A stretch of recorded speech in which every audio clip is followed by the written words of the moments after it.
The black SUV pulled up to Keele Street at exactly 5:30 on a Tuesday. It had tinted windows and Ontario plates that looked too clean for the neighborhood. Inside the shop, a woman was on her knees re-hemming a wedding dress that needed to go out by Thursday. She had thread on her sleeve and a needle between her teeth and flour on her apron from the meat pies she'd made for the lunch crowd. She was 32 years old. She had not taken a full day off in 4 years. But the man at the pressing table saw the SUV. Bayo's hands went still over the iron, because he recognized that vehicle. He had seen it parked outside a Bay Street office building, the address printed on every rent notice the shop had ever received.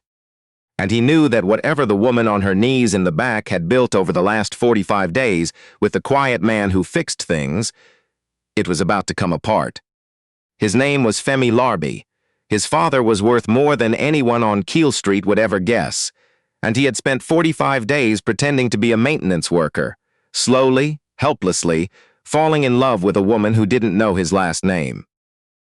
But here is what nobody knew, not even Femi. She was carrying something too, something she had kept in a filing cabinet for 8 years and never shown to a single person. And when both of their secrets came loose on that Tuesday evening in that cramped, thread-scented shop on Keele Street, neither of them would walk out the same. If you believe that love has a way of finding the people who have been running from it the longest, stay with me, because this story starts with a father's ultimatum, and it ends with something that money spent 20 years trying to buy. 46 days before the SUV arrived, Femi Larbi sat across from his father in the corner office of Larbi Development Group on Bay Street, 29th floor, the city below like a map of everything his father had built. Adu Larbi was 58 years old. He had come to Toronto from Accra in 1989 with 2 suitcases and a cousin's address in Brampton. He had built his company from a single strip mall nobody else wanted. Now he owned commercial properties across the GTA, office buildings, retail blocks, a hotel in Mississauga, a development project in Etobicoke that kept 300 people employed. He was not a cruel man. He was a precise one. "You are 30 years old," Adu said. He did not look up from the papers on his desk. 29, Femi said. "In 3 months you will be 30. You have 2 degrees from U of T, a car, an apartment, a position at this company with your name on the letterhead, and you have done nothing." Femi shifted in his chair. He knew where this was going. "Name one thing you built, one thing you earned without my signature on it." Silence. "I'm not saying this to wound you," Adu continued. He set down his pen and looked at his son for the first time. "I'm saying it because your mother would have said it, and she would have said it harder." Remi. Femi's chest tightened the way it always did when his father invoked her. Remi Larbi had died when Femi was 21. A stroke quick, the kind that takes someone between one Tuesday and the next before you've had a chance to say the things that matter. Remi had been the warmth in that household. Where Adu built things, Remi fed people. She volunteered at community centers. She cooked jollof for anyone who was grieving or celebrating or simply hungry. She used to tell Femi, "The measure of a man is what he does when no one is watching and no one is paying." Femi had loved his mother completely. His father knew it. Before she passed, Adu said quietly, "Your mother worried about you. She said the money would make you soft. Not soft in the heart. She said your heart was fine, soft in the spine." Femi looked at the window, the city below him, billions of dollars of glass and concrete. "There is a building on Keele," Adu said. He slid an envelope across the desk. "A row of shops. I own the block. You are going to go there tomorrow morning and ask for work. Any work they'll give you. You will not use the Larbi name. You will not drive your car. You will work for 45 days. Doing what? Whatever needs doing, maintenance, moving boxes, whatever is lowest, that's yours." Femi stared at him, "And if I say no?" Adu's eyes were level. "Your position here ends. The Yorkville apartment is leased through the company. The car is the company's, all of it stops." A pause. "I am not bluffing, Femi." The 2 men held each other's gaze across the desk. Femi picked up the envelope. 45 days. 45, and don't just survive it. Pay attention. Your mother would have wanted that. Femi stood and walked to the door. He turned back. "Why this block? Why not a hotel or a warehouse?" "Because I chose it." Femi left. He didn't see his father's face after the door closed. He didn't see the way Adu opened the bottom drawer of his desk and took out a photograph. Two young women standing outside a shop in the snow, coats open, laughing into the camera. One of them was Remy. The other was a woman Adu hadn't spoken to in years. A woman who was gone now, but whose daughter still ran the shop. Whose daughter carried more than any daughter should ever have to carry. Adu wasn't sending his son on an errand. He was sending him somewhere Remy had loved. To the only place in this city where she had ever felt, she said, entirely like herself. Some people leave when it gets hard. She stayed. And staying cost her everything except the things that mattered most. 8 years before Femi Larbi walked through her door, Keziah Asem sat in a hallway at St. Michael's Hospital and waited for news that didn't come. Her mother, Yaba Asem, was 47 years old. She had come to Toronto from Kumasi in 1996.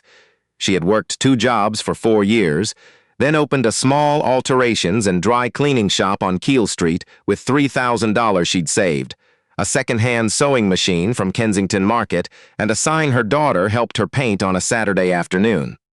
Yaba died in November. The neighborhood left flowers at the shop door for 2 weeks. Keziah was 24 years old. Her sister Sika was 12. Their father had returned to Ghana when Sika was 4. There were no aunts in Toronto, no uncles in the city. There was Keziah. And there was the question of the letter sitting on the kitchen table. She had been accepted to the nursing program at Ryerson. Full scholarship. She had deferred once already because of her mother's illness. The program office had been patient, but the deferral had a limit. January was coming. Keziah sat at the kitchen table for a long time, the acceptance letter in one hand, the shop's spare key in the other. She chose the key. She called the school the next morning. The woman on the other end was quiet.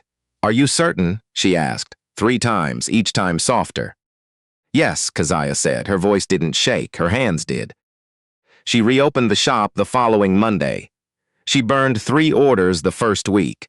She cried in the storage room on the second Friday because a customer accused her of losing a blazer that was sitting in the man's own closet, and she was too tired to be gracious about it.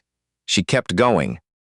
She hired Bayo, who had worked in tailoring in Lagos and needed steady work. She learned everything her mother had never gotten the chance to teach her, reading Yaba's handwritten notes, calling suppliers, adjusting prices until the numbers worked. She enrolled Sika in a good school, packed her lunches, went to every parent-teacher night, and sat in chairs built for parents twice her age. She put everything she made back into 2 things, the shop and Sika's future. She kept nothing for herself. 8 years later, Sika was 20 years old. In her second year at Waterloo on a merit scholarship, she had earned examination by examination, and Keziah was 32. Still in the shop, still in her mother's apron, still pressing other people's clothes. She had a letter in the filing cabinet, bottom drawer, a manila envelope she had never thrown away, because throwing it away felt like erasing the person she had also been. The acceptance letter from Ryerson. She didn't look at it often, but she knew it was there. Some nights when the shop was dark and the last streetcar had gone past on Keele, she would take it out, read the words, fold it back, put it away. She never cried about it. Crying felt like regret, and she refused to regret Sika. But sometimes in the quiet she wondered. He lasted 3 hours before he wanted to quit. She gave him no sympathy whatsoever. Femi showed up at the shop at 8 in the morning wearing the most ordinary clothes he owned, which meant a fleece pullover that had never once seen hard work and jeans with a crease still pressed into them. He looked like someone who had read an article about Keele Street. Keziah looked at him from behind the counter, thread on her sleeve, hair back, not trying to impress anyone, not a woman with time to waste. "You're here about the maintenance posting." "Yes." "You ever done building maintenance?" "How hard can it be?" She almost laughed, almost. "Minimum wage, early starts. You eat when there's time, which some days there isn't. No drama, no excuses, no disappearing for 2 hours when I need something. You in?" "I'm in." "Storage room is at the back. Service door sticks. Lift and push at the same time. Don't just shove, you'll crack the frame. Boiler for the back unit runs high on cold mornings. Write it down when it does, and don't touch the pink sewing machine. Why not? Because I said so. By noon his back ached. His hands were scraped. He had broken a coat hanger rack that turned out to be older than he was, and Keziah had noted the replacement cost without looking up from the pressing table. That rack, she said, has been in this shop since 1998. It slipped. Everything slips if you're not paying attention. She was not unkind. She was honest in the way people become when they have no patience left for softness that doesn't serve anyone. She treated Femi the way she treated everyone, directly, precisely, with exactly zero special treatment. She treated him the way she treated the delivery driver who came in late, and the customer who needed a rush job, and Bayo when he pressed a seam wrong. Something about it unsettled Femi in a way he could not name. He had spent his whole life surrounded by people who were careful with him, deferential, who laughed half a second too quickly at his jokes and prefaced disagreements with, of course, you'd know better than I would, because of his father's name, because of the money. Every smile had a strategy behind it. Keziah didn't have a strategy. She had 37 dry cleaning orders to process before Thursday. At 6 o'clock, he sat on the step outside the service entrance in the November cold. His breath came out in clouds. Keele Street moved around him, the Ghanaian grocery across the road, Afrobeats from somewhere up the block, a woman walking past with a stroller and 2 grocery bags on each arm. Keziah came out. She sat on the railing. She did not say anything for a moment. You coming back tomorrow? You think I'll quit? Most people do. First week is the hardest. I'll be back. She studied his face for a moment. Why do you want this job? He looked at the street. He could not tell her the truth. He was not sure he was ready to tell himself the truth yet. I need to learn something, he said. Learn what? What it means to be useful. She was quiet for a long moment. Whatever she saw in his face, it was enough. 7:45, she said. Don't be late. She went inside.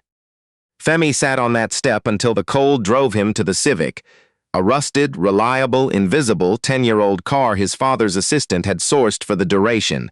He sat there thinking about how tired he was, the kind of tired he had never once felt in the life he'd been living. It felt unexpectedly correct. Day 9. The boiler pressure ran high 3 mornings in a row. Femi diagnosed a faulty valve without being asked, bought the replacement part from the hardware store on Weston Road with his own money, the small cash he was drawing as actual pay, and fixed it. Keziah came to check his work. She crouched by the gauge and watched the needle. It held steady. Where did you learn to do that? Engineering courses, a while back. You went to school for engineering. Part of one. I switched. She stood, looked at him with the expression she reserved for things that didn't quite add up. You are a very unusual maintenance man. I get that a lot, he said. For the first time, she smiled at him, small reel, gone in a second. Femi felt something in his chest that his Bay Street apartment and his Yorkville life, and every privilege he had ever taken for granted, had never once produced.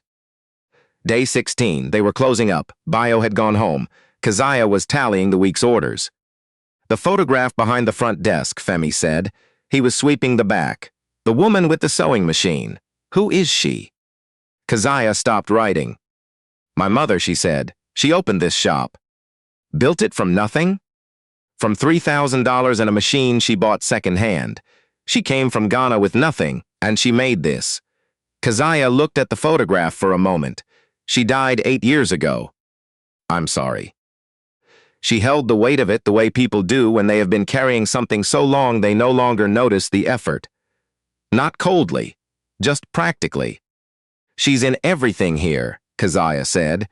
The way I greet the regulars, the order I press the clothes, how I fold the collars on winter coats.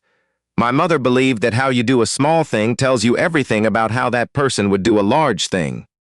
Femi leaned the broom against the wall. Is that why you stayed for her? Keziah looked at him. Really looked. The way people look when they're deciding whether to open a door they keep locked. I stayed because someone had to, she said.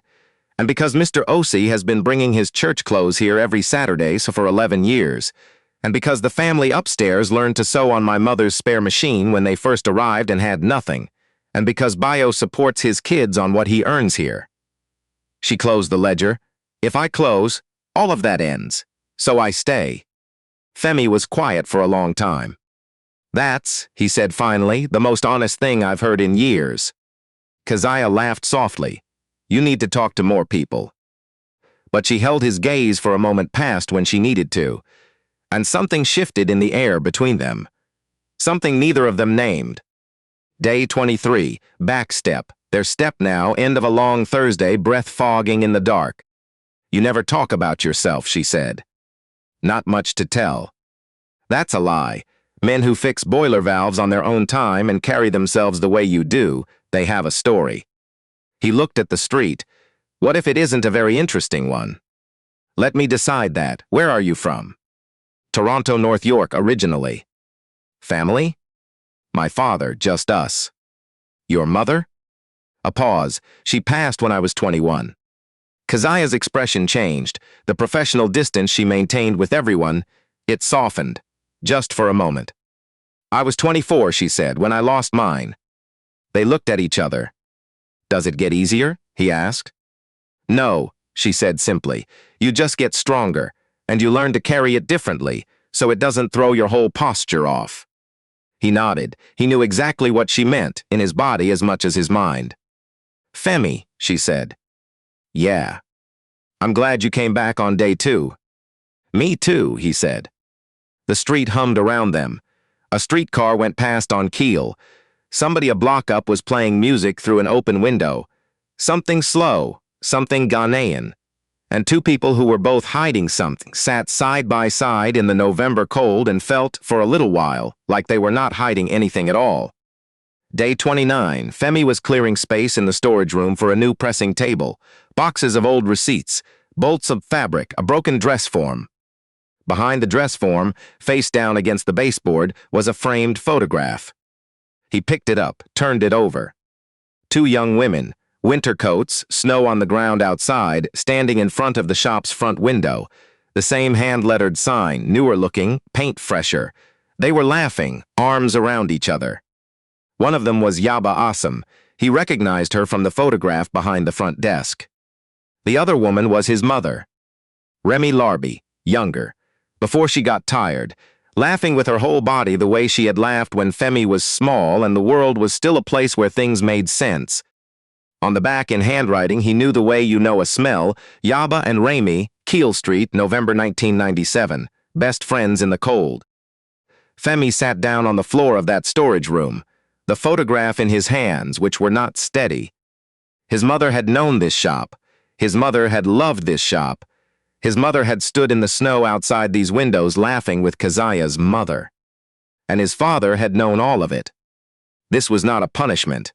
This was not a lesson in humility. This was a pilgrimage. His father had sent him to the one place in this city where Remy's memory still lived in the walls. Not in the Bay Street office, not in any of the things Adu had built. Here, in this cramped shop with the sticky service door and the pink sewing machine, with the woman who pressed other people's clothes and gave up everything so her sister could have a life. Femi put the photograph in his jacket pocket. He said nothing to Keziah. That night he called his father for the first time in 29 days.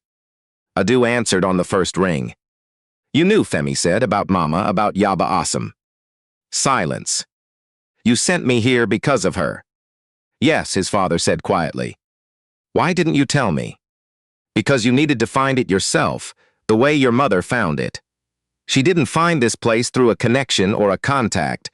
She came in one cold afternoon in 1997 because she needed somewhere to sit for a moment. Yaba gave her tea. They talked for 3 hours. They were friends for 12 years after that. Baba. 15 more days, Femi. See it through. Adu hung up. Femi sat in the Civic in the parking lot behind the building. He thought about his mother, about Yaba, about Keziah, who was upstairs right now locking up and checking the boiler and carrying more than anyone in her life had ever thought to ask her about. He had one decision left to make. He already knew what it was. Day 41. The lunch rush had thinned out. A young woman arrived with a rolling suitcase and a tote bag full of textbooks. She had Keziah's eyes, her mother's jaw, and the particular energy of a university student who had been on a GO train for 2 hours and was very happy to be somewhere familiar. Sika. Keziah came around the counter without hesitation. The hug was immediate and complete, the kind that makes strangers look away instinctively because it belongs to the people inside it. "Surprise," Sika said. "You're supposed to be studying." "My midterm was moved. I have 4 days." Sika looked around the shop, took inventory the way you do when you've been away from somewhere that raised you. Her eyes landed on Femi, who was across the room adjusting a shelf very carefully. "Who's that?" "Maintenance," Keziah said. "Don't bother him." But Sika was already watching her sister's face. The way Keziah had gone very deliberately neutral when she said it. Femi watched them for an hour from across the room. Keziah was different with Sika, lighter, like a layer came off. The layer that was 32 and responsible for everything. With Sika, she was simply a person, simply herself. He watched Keziah watch her sister describe her courses, her roommates, and exams she had aced. Keziah's face during all of it was pure and uncomplicated. Pride, love, the look of a woman who had made a choice 8 years ago and watched that choice become a person who used words like eigenvalue in casual conversation. It was the most beautiful thing he had seen in 41 days. At 3 o'clock, after Femi had moved to the utility room, though in truth the wall between them was thin, Sika's voice changed, got quieter. "Keziah, I found something when I was going through the storage unit, Mama's boxes." Keziah stopped folding. "What happened?" "Nothing bad. I found a folder. From Ryerson." A pause. There were notes in Mama's handwriting. She'd been tracking the deferral deadlines. And then there was the letter you sent declining. You kept a copy. Silence. "You had a full scholarship," Sika said. "You gave it up the same week Mama died. 8 years and you never told me." "I didn't want you to carry it." "It's mine to carry, it's about me." "No." Keziah's voice was quiet and completely certain.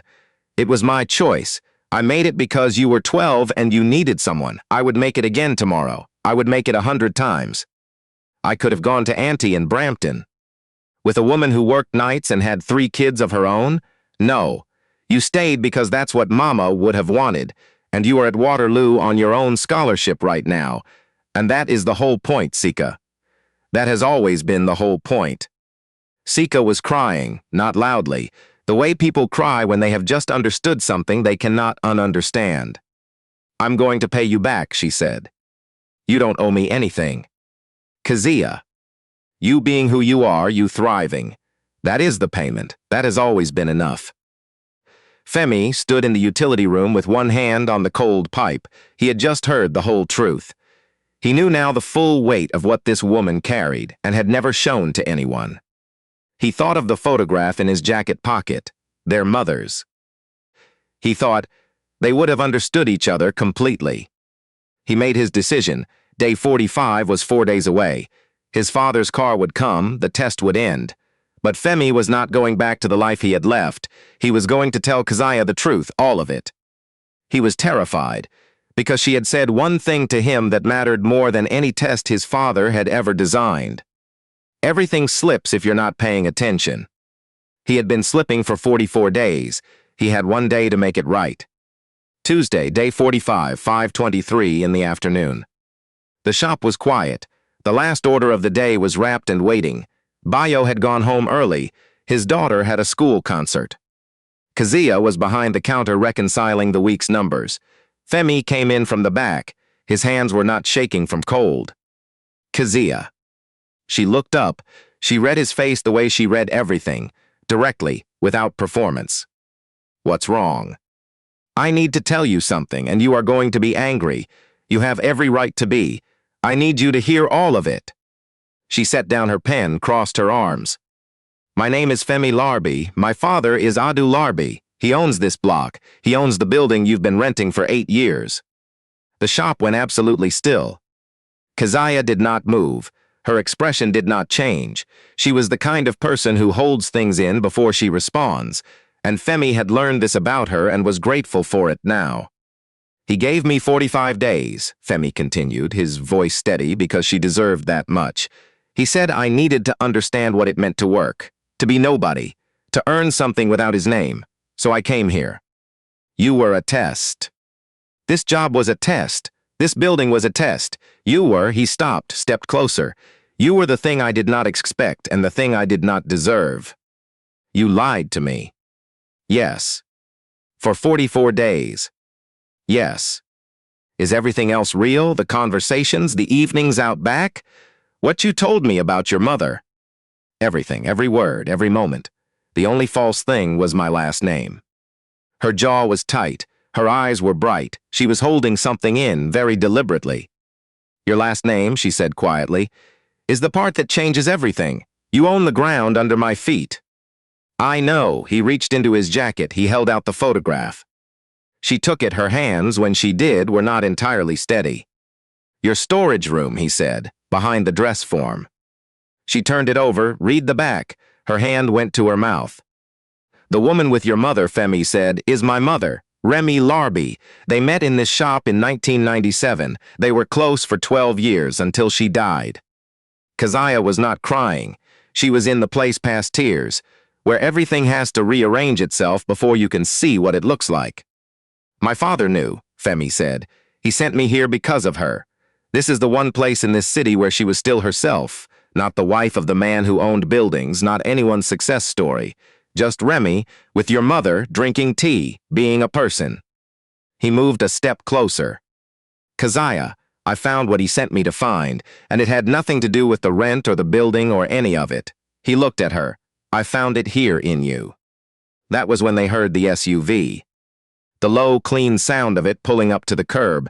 Keziah looked past him through the front window. Femi closed his eyes for just a moment. The door opened. Larbi stepped out. Dark coat, careful posture, the bearing of a man who had built things from nothing and understood what it cost.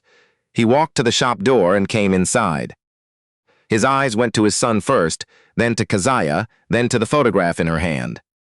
And his face, the face of a man who had held himself together through the building of an empire and the loss of a wife and 35 years of doing what needed doing, did something Femi had not seen since Remy died. It broke open. You have her eyes, Adu said. His voice was very quiet. Yaba's eyes, the exact shape of them. Keziah stared at him.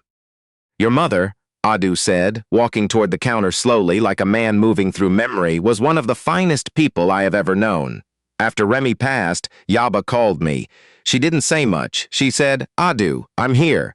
She called every few weeks for a full year, just to ask how I was managing, just to make sure I was eating. He stopped at the counter. I should have done more. I kept telling myself I would, and then she was gone. He looked at Keziah steadily. I am ashamed, he said simply, that it took me this long to do what Remy would have done in the first week. He reached inside his coat. He set an envelope on the counter. This is not charity, he said. It is a debt, long overdue. Read it when you're ready. Keziah opened it slowly. Inside was a legal document, Adu's name at the top, her name below it, the address of the shop. Transfer of title, free and clear. No rent, Adu said, no landlord. No one can move you. I can't accept. You can, because your mother would have, and because. He placed a second envelope beside the first. This is an endowment, enough to run this shop properly for 15 years. Staff, equipment, whatever it needs. Mr. Larbi. And this, a third envelope, smaller, a university crest on the front. Keziah went very still. Femi picked it up. He read it to her because her eyes weren't working. Full scholarship. Nursing program at Toronto Metropolitan University. Mature student intake. January enrollment available. He looked up at her, if you choose to accept. The sound that came from the service doorway was Bayo's wife, who had arrived to collect him for the concert and was now standing very still with her phone raised, and tears running freely down her face. Mr. Osi, who had forgotten his umbrella and come back for it, stood near the door with his hat in his hands. Keziah looked at the three envelopes, at Adu, at Femi. I can't leave the shop, she said. You don't have to leave anything, Femi said. Bayo can run the day-to-day. Sika will be in Toronto next year. You have given everyone else their future, Keziah. He held her gaze. Your mother didn't work 2 jobs and build this shop so that you would press other people's clothes for the rest of your life. She did it so you could have choices. You made the right choice 8 years ago. There is another one in front of you now. Keziah looked at the scholarship letter for a long time. She thought of her mother's voice. Live, don't just survive, live. She had heard Yaba say it 100 times. She had understood it as instructions for Sika. It had never fully occurred to her that it was also meant for her. She broke quietly, not with drama or noise, the way something breaks after it has held for a very long time and someone finally says, "You can put it down now." She cried into Femi's shoulder. His arms went around her. Adu stood nearby, this precise, careful man, and there were tears on his face that he did not bother to hide. Because in this shop with its chipped counter and its mismatched coat hangers and the pink sewing machine that no one was ever allowed to touch, the friendship two women had built on a cold afternoon in 1997 was finally, fully paid forward. Not with a transfer of title, not with an endowment. With the simple and overdue act of saying, "You have carried enough, let someone help."